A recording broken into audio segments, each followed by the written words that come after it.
हरिहंत सिद्ध सूर्य उपाध्याय साधु सर्व अर्थ के प्रकाशी मांगलिक उपकारी है। तिन्ह को स्वरूप जान रागते भई जो भक्ति काय को नवाए स्तुति को जारी है। धन्य धन्य ते नहीं ते काज सब आज भाई कर जोरी बार बार वंदना हमारी है। मंगल कल्याण सुख ऐसो हम चाहत हैं।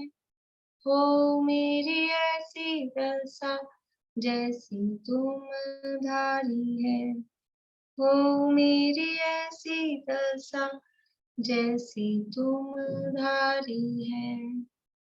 मंगलमय मंगल करण वीत राग विज्ञान नमो ताहि जाते भई अरहंतादि महा करि मंगल करि हो महा ग्रंथ करण को काज जाते मिले समाज सब पावे निज पद राज। इस भव तरु का मूल एक जानहु मिथ्या भाव ताको करि निर्मूल अब करिए मोक्ष उपाय करिए मोक्ष उपाय।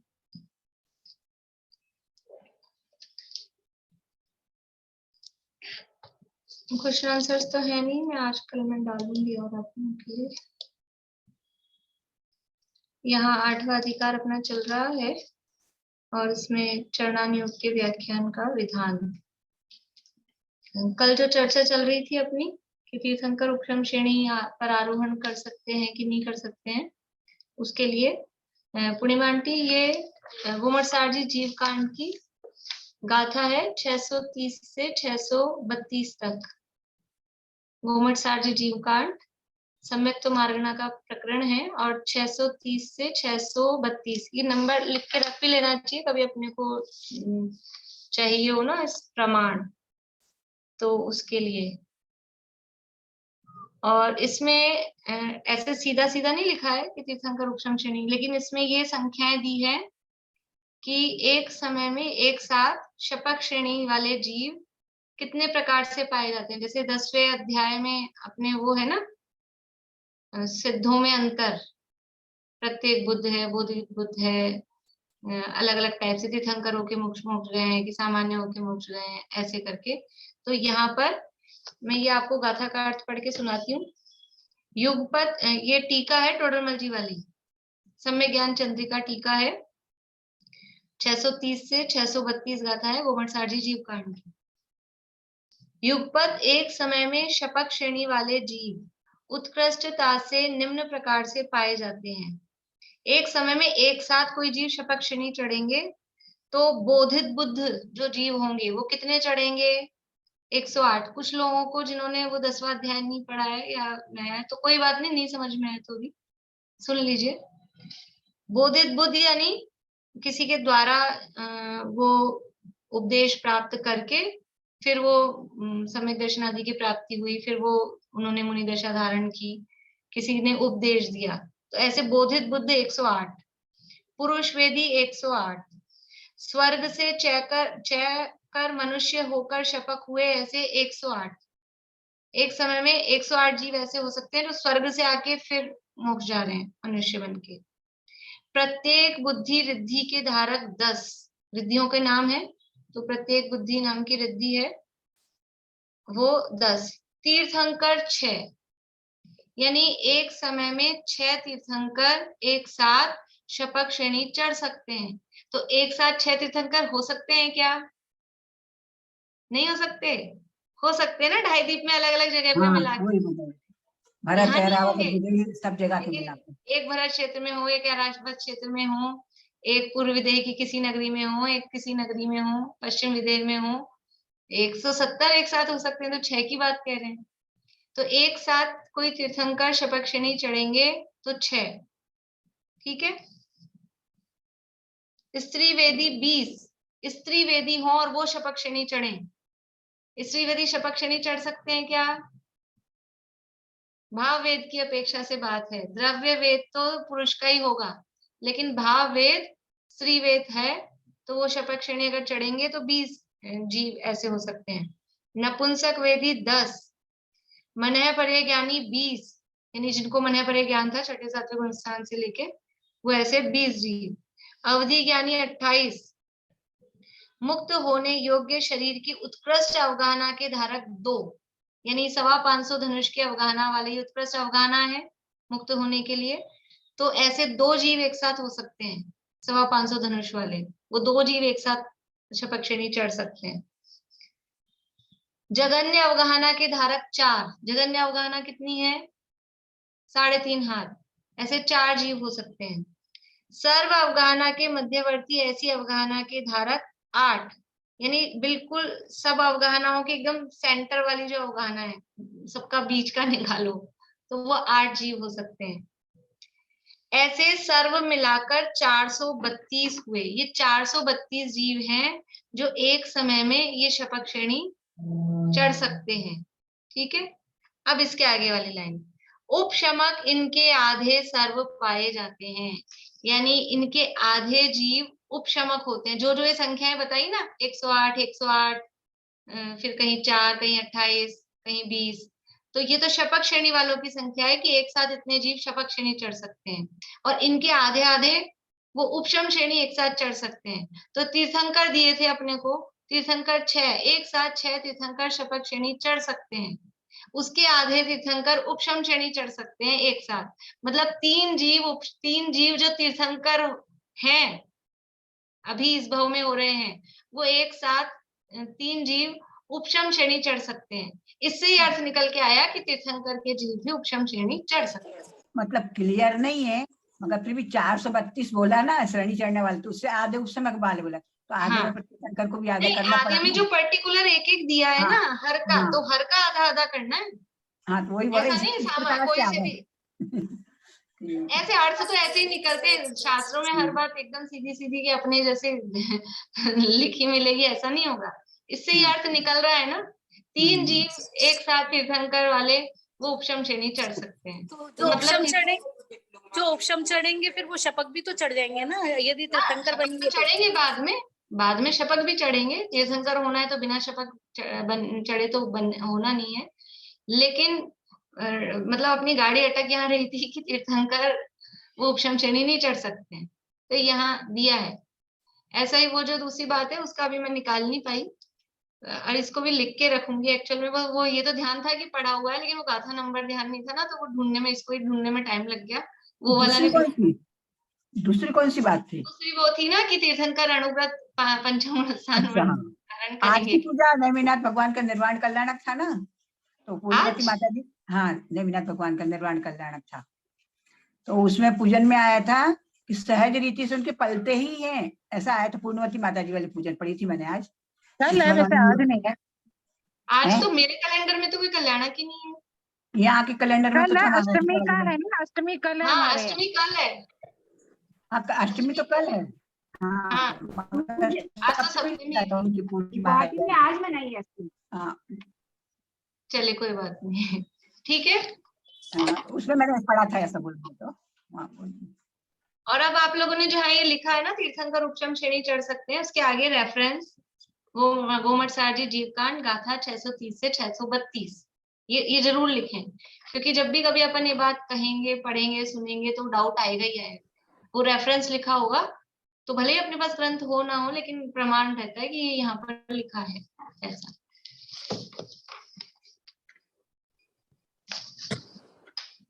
चलिए, अब अपनी चर्चा जो चल रही है, पारुल के इतने दिन से इंटरनेट बंद था नहीं, क्लास में नहीं आना था, अच्छा, मुझे लगा इंटरनेट बंद है उदयपुर में इसलिए। वाईफाई चल रहा था, मोबाइल डेटा बंद था। अच्छा, चलिए। 8वां अधिकार अपना चल रहा है और ये चरना नियोग का प्रकरण, इसमें पेज नंबर 282, ये पूरा हो गया था कि एक पैराग्राफ बच गया था। 282 पेज पे ये चर्चा अपनी चल रही थी कि चरना नियोग में जो छद्मस्त की बुद्धि गोचर स्थूलपने की अपेक्षा से लोक प्रवृत्ति की मुख्यता सहित उपदेश देते हैं। जो केवल ज्ञान गम्य सूक्ष्म बातें हैं, उस तरह का आचरण नहीं हो सकता। और चरना नियोग में जो उपदेश दिया जा रहा है वो आचरण कराने की मुख्यता से दिया जा रहा है, इसलिए वो सूक्ष्म बातें कुछ हो भी तो उस आधार पे, उस अपेक्षा से यहाँ पे उपदेश नहीं दिया जाता है। स्थूल जिस तरह से आचरण हो सके, जिस तरह से पालन हो सके, उस तरह का उपदेश दिया जाता है। तो एक तो अणुव्रति के त्रस हिंसा का त्याग ये कहा, दूसरा महाव्रति के स्थावर हिंसा का भी त्याग कहा, और फिर 5 ही पापों का त्याग कहा। तो 5 पाप कहाँ तक, किस रूप में बारीकी से देखा जाए तो वो कहाँ तक पाए जा रहे हैं, वो बात यहाँ पर बताई कि ऊपर के गुणस्थानों तक भी वहां अदत्ता 13वें गुणस्थान तक की चर्चा कर दी कि उनके भी अदत्त कर्म परमाणुओं का ग्रहण हो रहा है और समावशन आदि परिग्रह है। तो ये तो बारीक बात है, सूक्ष्म बात है, लेकिन दुनिया में स्थूल रूप से जिसे हिंसा, झूठ, चोरी, कुशील, परिग्रह कहा जाता है, वो काम वहां नहीं हो रहे हैं, इसलिए उनको महाव्रती कहते हैं। कि चरना नियोग की अपेक्षा, और चरना नियोग की अपेक्षा नहीं, हर जगह जिनवाणी में उनको महाव्रती कहा ही जाएगा, ऐसा नहीं है। फिर आप ये कहो करना नियोग की अपेक्षा से उनको पापी कह रहे हैं, ऐसा कथन किया भी नहीं जाएगा, क्योंकि वो जो पापी संज्ञा है, वो जो पापों में साक्षात प्रवृत्ति हो रही है ना, शारीरिक रूप से भी, मन वचन काय रूप से अगर प्रवृत्ति हो रही है तो वो संज्ञा प्राप्त होती है। उनकी मन वचन काय रूप से प्रवृत्ति नहीं है, मन भी उधर नहीं है, वचन भी नहीं लग रहे हैं, काया का व्यापार भी नहीं है, पर अब उस कर्मों का या किसी रूप से कुछ सद्भाव है, उस अपेक्षा से यहाँ पे वो कथन किए गए हैं। देखिए आगे से ही पढ़ते हैं, पर ये तो सब कल क्लियर हो गया था ना, सत्य वचन योग वगैरह सारी बात। बोलिए आशान जी, अनम्यूट कर लीजिए। आदत्त कर्म परमाणु आदि के परद्रव्य का ग्रहण 13वें गुणस्थान पर्यंत है, मतलब वहाँ योग होता है। हाँ योग है ना, सहयोग के लिए ना, नाम ही सहयोग के लिए, तो वहाँ योग की वजह से कर्म परमाणु आते हैं। हाँ, ईर्यापथ आश्रव है 13वें गुणस्थान तक, योग है, योगों के कारण वो कर्म परमाणु आते हैं। बोलिए रेणु, अनम्यूट करिए।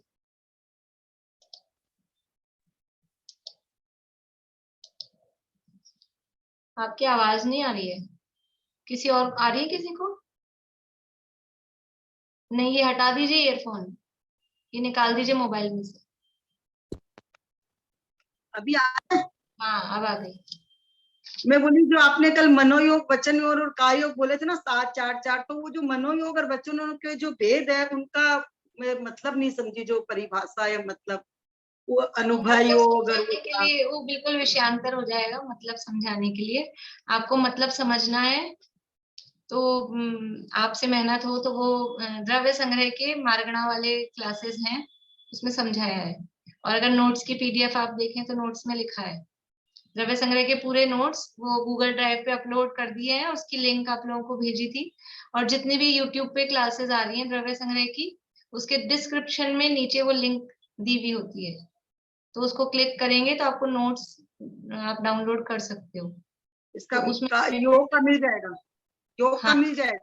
हाँ, पूरी मार्गणाओं का उसमें दिया था, वो योग मार्गणा हेडिंग देख के वो थोड़ा सा आप सुन लेंगे तो समझ में आएगा। अभी वो प्रकरण अलग हो जाएगा और ऐसे 1-2 मिनट में समझ में आने वाला है नहीं, है ना। चलिए आगे बढ़े। पेज नंबर 282, 282 नंबर पेज पे लास्ट पैरा है। तथा जिस प्रकार मुनि के मूल गुणों में पंचेंद्रियों के विषय का त्याग कहा है, परंतु इंद्रियों का जानना तो मिटता नहीं है। अब वो बोलते हैं पंचेंद्रियों के त्यागी हैं। मूलगुण है ना 28 मूलगुण। कौन कौन से 28 मूलगुण हैं? बोलो पारुल।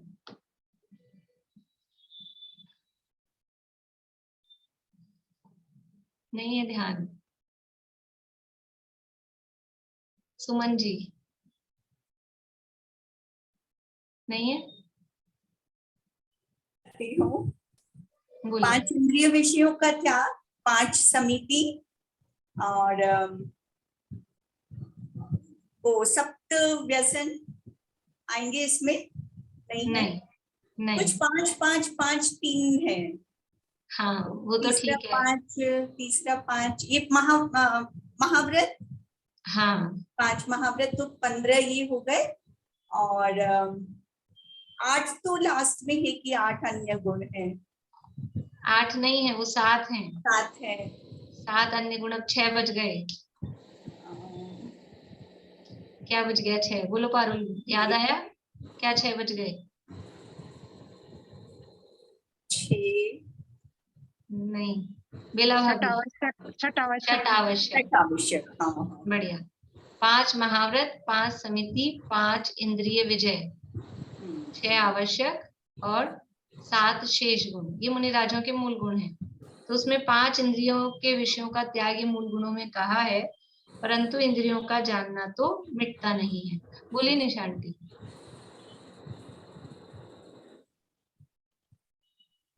ये जो इन्होंने पूछा था ना अनुभव वचन योग कहाँ पे है, ये है पेज नंबर 200 पे। रेणु जी आप लिख लीजिए आपकी नोट्स क्या पेज नंबर? 200 200 नोट्स में 200 पेज नंबर 200 पे मिलेगा आपको। पढ़ के देख लीजिएगा, पढ़ के समझ में आ रहा हो तो ठीक है, नहीं तो फिर क्लासेस सुन लीजिए। ठीक। तो मुनिराज के मूल गुणों में पंचेंद्रियों के विषयों का त्याग कहा है, परंतु इंद्रियों का जानना मिट जाता है। क्या पंच इंद्रियों के विषयों का त्याग कहा तो क्या इंद्रियां अपना काम करना बंद कर देती हैं? क्या ठंडी गर्म हवा उनको फील नहीं होगी? क्या वो जमीन खुरदरी है, कठोर है, कोमल है, कि उनको फील नहीं होगा? क्या भोजन करने जाएंगे तो हलवा है तो वो मीठा नहीं लगेगा, और नमकीन है तो वो नमकीन नहीं लगेगी? ऐसा कुछ होगा? कड़वी चीज कड़वी नहीं लगेगी? जीभ खराब हो जाएगी उनकी? सारी जो क्या स्वाद कलिका है, क्या बोलते हैं वो, टेस्ट बर्ड्स, वो सब खत्म हो जाएंगी? कहीं से दुर्गंध आ रही हो, कहीं से सुगंध आ रही हो तो नाक कोरोना कोरोना हो जाएगा कि उनको खुशबू बदबू आना ही बंद हो गई? ऐसा थोड़ी ना होता है। तो इंद्रियों का जानना तो मिटता नहीं है, और विषयों में राग द्वेष सर्वथा दूर हुआ हो तो यथाख्यात चारित्र हो जाए। एक कषाय जन्य तो है ही ना राग द्वेष, सर्वथा दूर तो नहीं हुआ। फिर भी उनको, जैसे ऊपर देखो महाव्रत की बात कही, फिर ये इसमें समिति की भी आ गई, चलो कि वो गमन आदि की बात जो ली।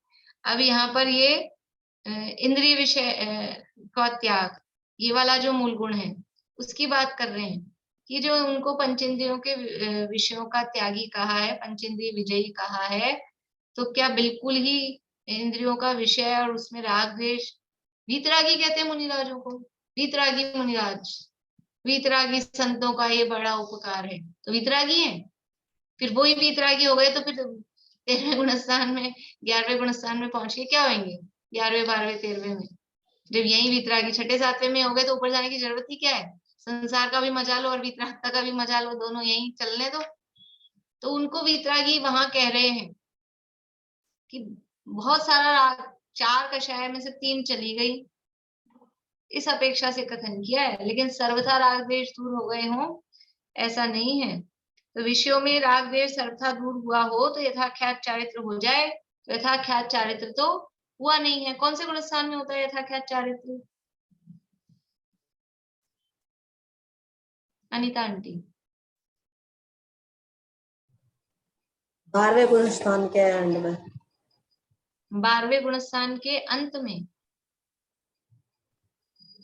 विनीता आंटी।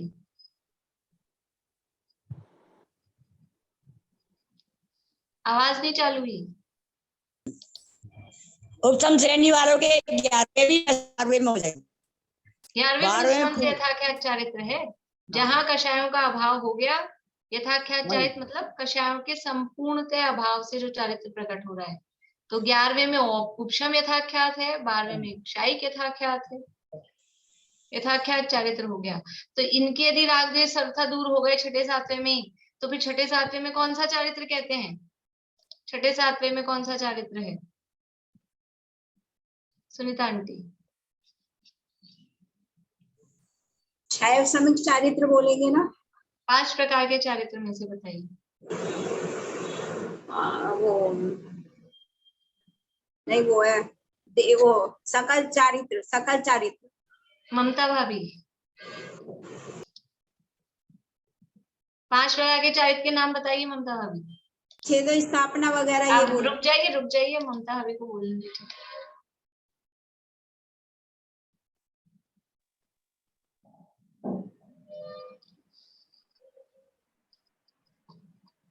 पांच प्रकार का चारित्र नहीं। बेला भाभी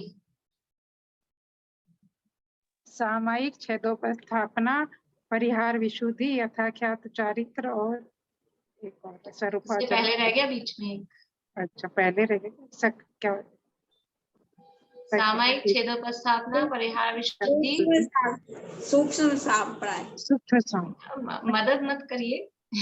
सूक्ष्म सांप्राय, सूक्ष्म सांप्राय और यथाख्यात। यथाख्यात, ये 5 प्रकार के चारित्र हैं। ठीक है ना? तो अब इनमें से छठे सातवें में कौन सा है? सामायिक छेदोपस्थापना। ठीक है, और परिहार विशुद्धि भी छठे सातवें में ही है।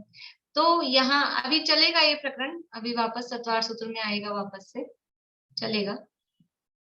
तो उनके वो तो छठे सातवें गुणस्थानवर्ती हैं, तो उनके सामायिक छेदोपस्थापना नॉर्मली यही होता है, परिहार विशुद्धि तो विशेष है। तो फिर सामायिक छेदोपस्थापना क्यों कहा? यथाख्यात चारित्र कहते 5 इंद्रियों के विजयी हो गए हैं, राग द्वेष का त्यागी हो गया है, तो फिर यथाख्यात चारित्र कहना चाहिए था। तो वो तो हुआ नहीं है, परंतु स्थूल रूप से विषयेच्छा का अभाव हुआ। स्थूल रूप से यानी कोई विषयों की उनको इच्छा है नहीं, विषय अनुभव में आ रहे हैं, जानने में आ रहे हैं, पता लग रहे हैं, वो तो हो रहा है, लेकिन ऐसा विषय मुझे मिले, ऐसे विषयों की उनको इच्छा है नहीं।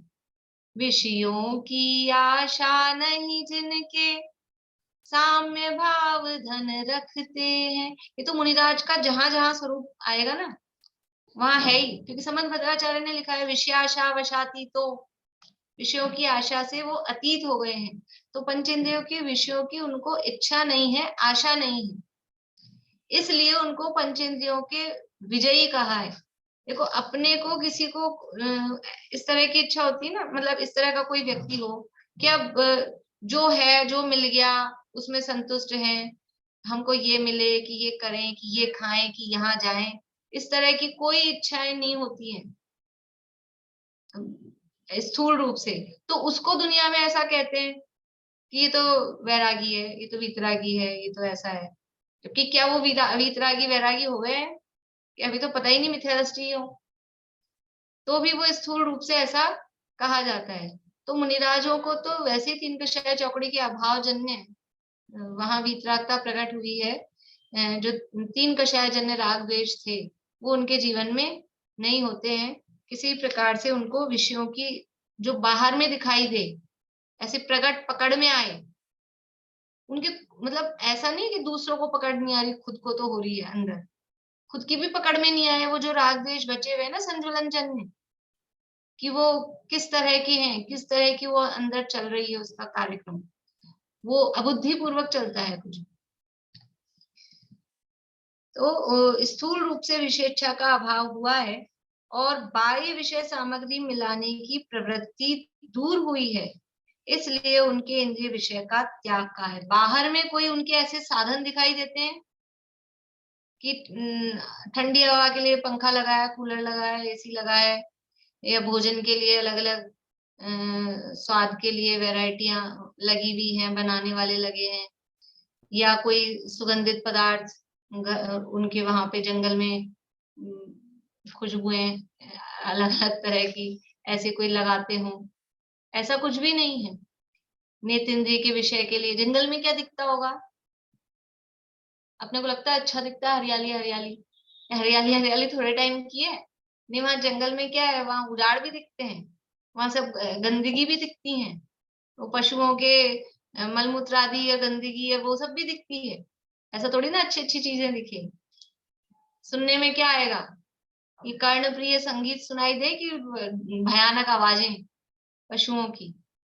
तो ऐसा कोई उन्होंने विषय इकट्ठा नहीं कर रखा है, कि उन्होंने विषय जुड़ाया नहीं है। स्थूल रूप से कोई पंच इंद्रियों के विषय उनके वहां दिखाई नहीं दे रहे हैं। उन्होंने कोई विषय सामग्री बाहर में मिला नहीं रखी है, उसकी प्रवृत्ति दूर हुई है, इसलिए उनके इंद्रिय विषय का त्याग कहा है। सर्दी गर्मी के लिए कोई बक्से भर के ऊन कंबल, वो स्वेटर कंबल रजाई ये रखे हों, गर्मी के लिए गर्मी के कपड़े अलग रखे हों, ऐसा ये कोई विषय सामग्री उनके दिखाई नहीं देती है, इसलिए उनके इंद्रिय विषय का त्याग कहा है। इस प्रकार अन्यत्र जानना, मतलब इस पूरे पेज में, ये पूरे पेज में क्या चर्चा चली है कि जो कहा गया चरणान योग में जो उपदेश दिया है वो स्थूल लोक प्रवृत्ति की मुख्यता से, कि लोक में जिन जिनको स्थूल रूप से पाप कहा जा रहा है, बुरा कहा जा रहा है, उनके त्याग की अपेक्षा से आचरण करके करने वाले को वो नाम दिया है। लेकिन बारीकी से देखा जाए तो वो त्याग सर्वथा है नहीं वहां, फिर भी उनको त्यागी कहा जा रहा है। कर्म के उदय की अपेक्षा से देखें और अन्य अपेक्षाओं से देखें, बारीकी में केवल ज्ञान की अपेक्षा से देखा जाए तो सर्वथा त्याग नहीं हुआ है, फिर भी उस भूमिका में उनको त्यागी कहा है, स्थूलपने से, लोक प्रवृत्ति की अपेक्षा से कहा है। अब आगे 283 283 पेज।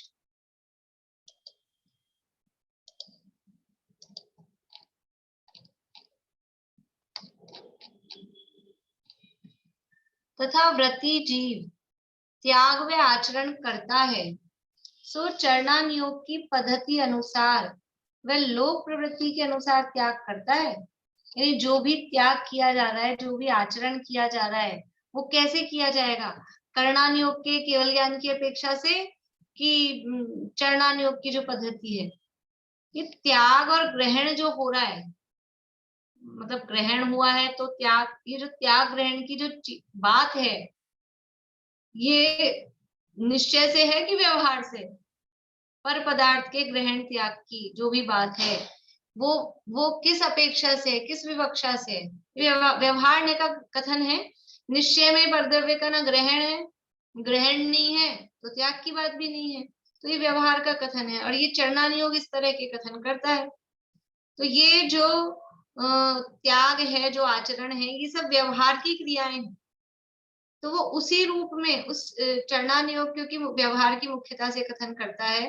देखो, दो तरह के कथन बताए थे ना, दो तरह के उपदेश। कौन कौन से दो तरह के उपदेश थे?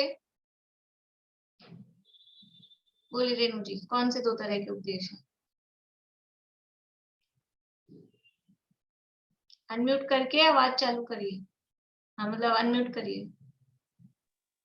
एक व्यवहार से, एक निश्चय से व्यवहार, या व्यवहार से निश्चय से, कुछ दे दो, मतलब निश्चय व्यवहार का साथ में, और एक खाली व्यवहार। एक है केवल व्यवहार का उपदेश, का, और दूसरा है निश्चय सहित व्यवहार का उपदेश। निश्चय सहित उपदेश किसका है उसमें भी? निश्चय सहित व्यवहार का। यानी चरणान योग में जो उपदेश दिया जा रहा है वो व्यवहार का ही। और ये क्योंकि आचरण और ये प्रवृत्ति क्या उपदेश उसमें है, और ये सब चीजें व्यवहार है। निश्चय में तो आत्मा को जानो, आत्मा को पहचानो, उसमें लीन हो जाओ। निश्चय से ना तो कोई कुछ खाता है, ना पीता है, ना त्याग करना है, ना ग्रहण करना है, कुछ है ही नहीं। तो वो व्यवहार का उपदेश है, और ये आचरण है, ये व्यवहार की क्रिया है।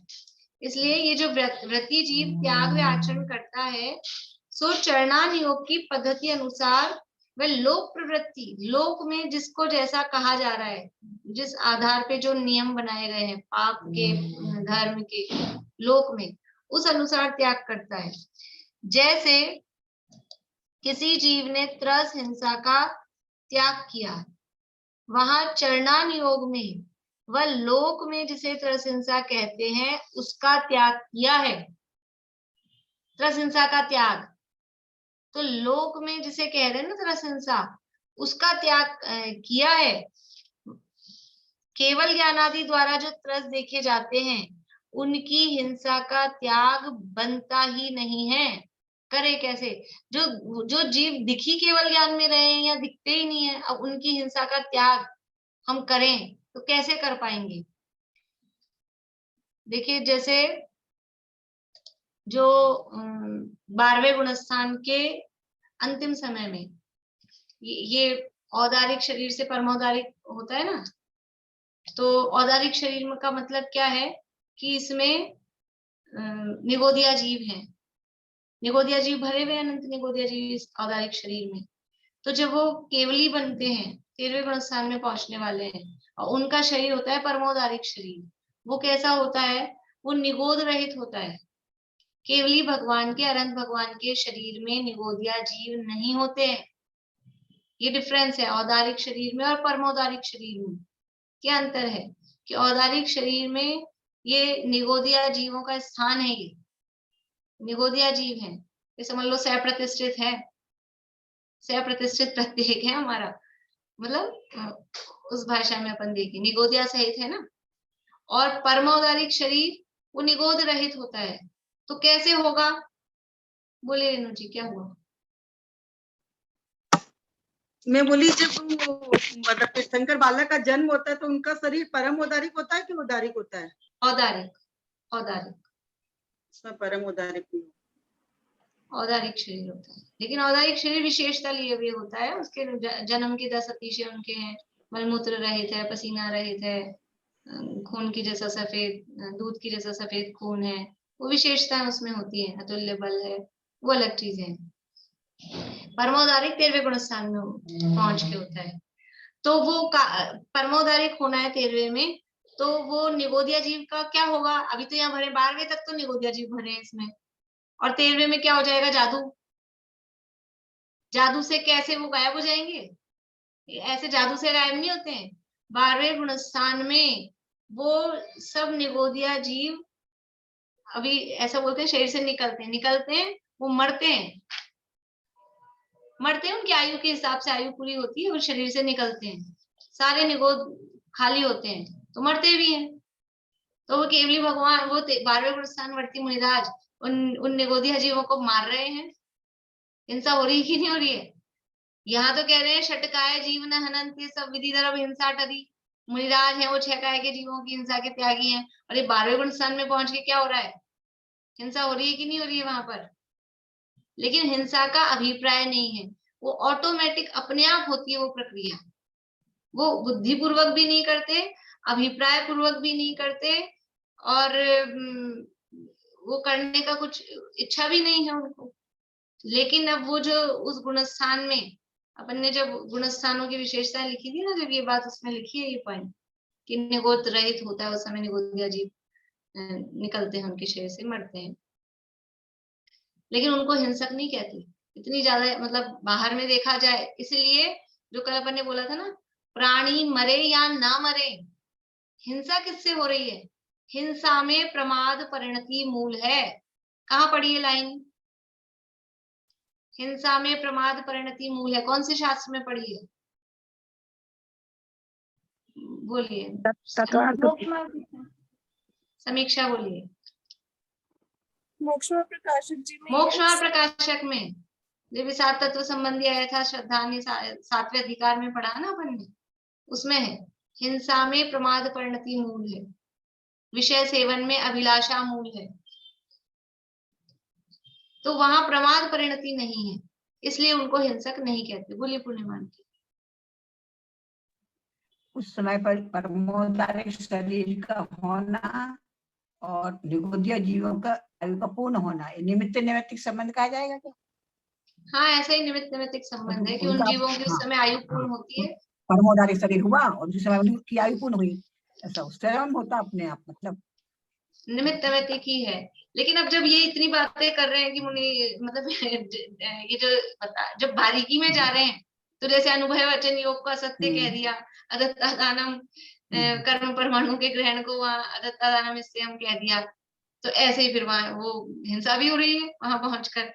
घात तो इनके शरीर के आधार से ही हो रहा है ना, हिंसा मतलब वो जो जीव मर रहे हैं वो तो इसी के आधार से मर रहे हैं ना, कहने वाला कह सकता है। उसमें रहने वाले जीवों का स्वयं मृत्यु अपने आप हो रही है ना, आयु प्रमाण ही होती ना वो तो, ऐसे तो आयु प्रमाण ही शरीर के जीव निकल गए बोलो या मृत्यु हुई तो चले गए, इस तरह बात तो वही है, बात तो वही है, लेकिन निश्चय तो यही है, उपचार में तुम कुछ भी कह लो। हाँ, हाँ, ऐसा है। देखो एक है कि जो आलू होता है ना, आलू में जो निगोदिया जीव है, वो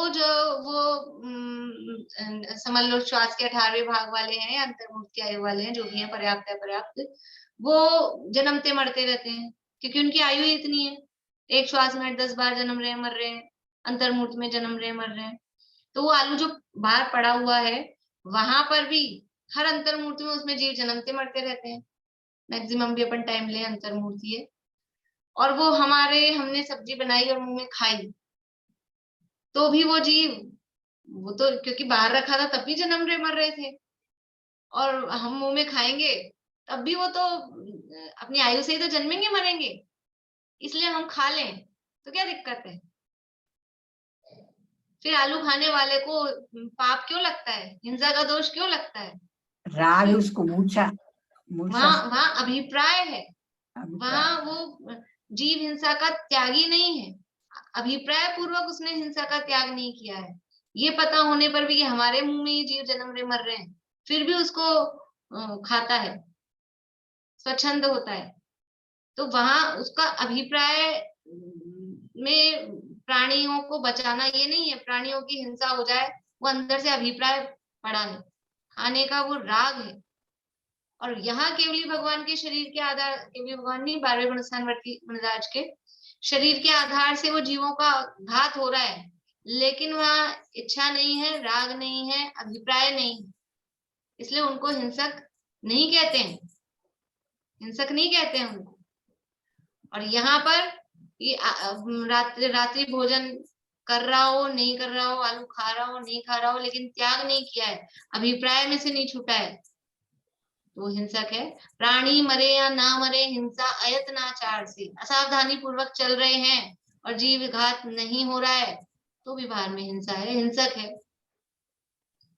बहुत सारा ये उसमें आप लोगों ने अगर सुना हो तब का तो किसी को ध्यान हो, पुरुषार्थ सिद्धि उपाय में बहुत तरह से हिंसा के टाइप बताए हैं, खाली बाहर में मार देना ही हिंसा नहीं है, कितनी कितनी तरह से हिंसा होती है, कैसे कैसे हिंसा होती है, अनेक प्रकार से हिंसा बताई है।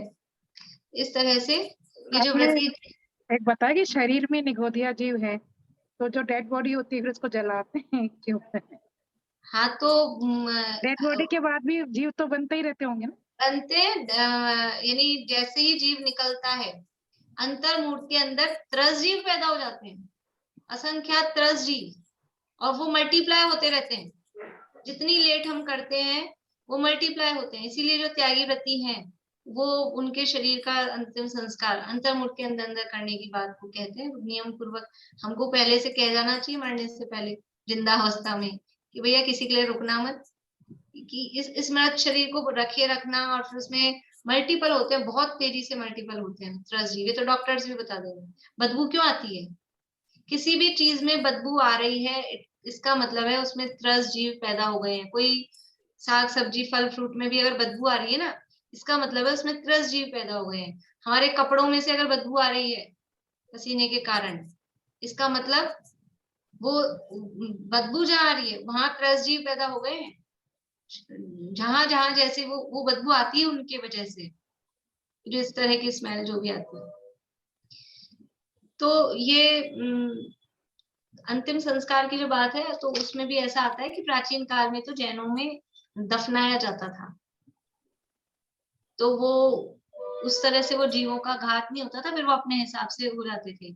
लेकिन जब ये मुस्लिम शासन आया तो उन्होंने कहा दो ही तरह की पद्धतियां रहेंगी, या तो हिंदू या मुस्लिम, और मुसलमानों में क्योंकि दफनाते हैं और यदि हम दफनाने वाली पद्धति को अपनाते तो मुसलमानों में शामिल कर लेते, तो उसमें शामिल होना वो तो उचित नहीं लगता था। तो हिंदुओं के जैसी पद्धतियां अपनाई गई, इसीलिए बहुत सारे रीति रिवाज हमारे वो हिंदुओं जैसे आ गए। ये देश काल परिस्थितियों के हिसाब से ये चली है पद्धति। बहुत प्राचीन काल में दफनाया ही जाता था, तो उसमें कंपैरेटिवली वो हिंसा कम होती थी। अब तो यही चल गया है। तो कम से कम अंतर्मुहूर्त के अंदर अंदर तो वो काम कर दिया जाए। चलिए अभी समय हो गया है, ये पैराग्राफ कल ही वापस से शुरू करेंगे। अभी बोलो। अभी जब परम औदारिक से परम औदारिक में जाता है 12वें गुण स्थान में, तो फिर जीव उत्पन्न थोड़ी होते हैं, मतलब अपनी आयु पूर्ण करके मर जाते हैं, फिर पैदा थोड़ी होते हैं उस शरीर में दोबारा। जब तक 12वां गुण स्थान है ना, तब तक वो होते रहेंगे, लेकिन वो फिर वो उसमें खत्म होने की प्रोसेस भी चलती है। वो तेजी से खत्म होते हैं, खत्म तेजी से हो रहे हैं। और 12वां गुण स्थान जैसे ही पूरा हुआ तो जो नए हुए थे कि जो पुराने थे सब खत्म हो जाते हैं, और 13वां गुण स्थान होते ही वो परमोदारिक हो जाता है। मैम आपका एनिवर्सरी था क्या? नहीं तो ये थोड़ी ना होता है कि कोई एनिवर्सरी हो तो मेहंदी एक हाथ में मेहंदी है, एक हाथ में नहीं है, तो मैं सोची अभी तो ऐसा तो कोई ओकेजन नहीं था, इसलिए पूछ लिया। ओकेजन हम लोग भी विश कर देते। हाँ ओकेजन था इसीलिए लगाया था। चलिए ठीक है, हम सोचे हम भी विश कर देते इसलिए। जिनवाणी स्तुति। समीक्षा बोलो।